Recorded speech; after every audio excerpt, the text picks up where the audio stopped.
আবেগ প্রকাশ করে সিম্প্যাথি পাওয়া যায়, ভালোবাসা না।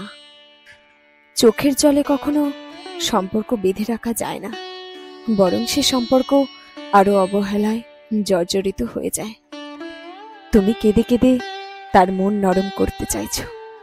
তুমি তোমার দুর্বল জায়গাগুলো তাকে সুন্দরভাবে বুঝিয়ে দিচ্ছ। আত্মসম্মান বোধটাকে গলা টিপে মেরে ফেলেছ শুধু তার কারণে। তুমি ভাবছো একদিন হয়তো সে তোমার এই বোকা বোকা অনুভূতিগুলো বুঝবে, একদিন হয়তো সে আবার আগের মতো হয়ে যাবে। তাই তো এত এত অপমানের পরও তুমি তাকেই ফিরে পেতে চাইছো। তোমার এই ভালোবাসাময় ব্যাপারগুলো তার কাছে নিতান্তই সস্তা আবেগ। তুমি যতই না খেয়ে থাকো, যতই হাত কাটো, যতই কেঁদে কেঁদে গাল লাল করে ফেলো, তাতে তার কিচ্ছু আসে যায় না। বিলিভ মি, সে কখনো তোমার এই অনুভূতিগুলো বুঝবে না, কখনোই না। চলে যাওয়া মানুষটা বেশিরভাগ সময়ই ফিরে আসে। তুমি হয়তো ভাবছো সে তোমার ভালোবাসার টানে ফিরে এসেছে।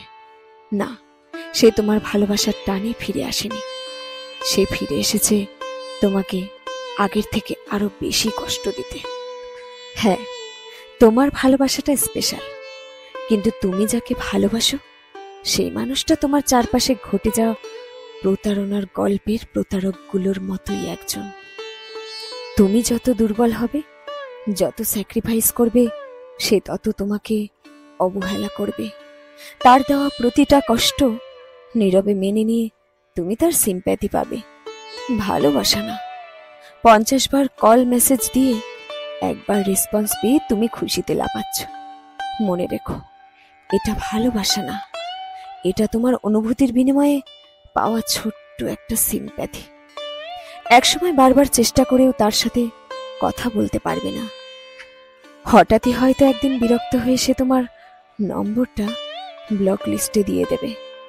তুমি সেদিন চিৎকার করেও কাঁদতে পারবে না, দুমড়ে মুচড়ে ভিতরে ভিতরে শেষ হয়ে যাবে। তাতেও তার কিচ্ছু আসবে যাবে না। প্লিজ, আমাকে ছেড়ে যেও না।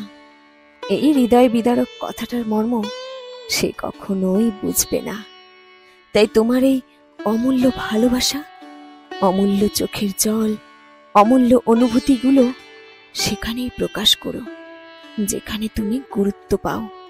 যে মানুষটার জন্য তোমার আত্মসম্মান হারাতে হয়, সে মানুষটা আর যাই হোক তোমাকে ডিজার্ভ করে না। হ্যাঁ, এটাই বাস্তবতা।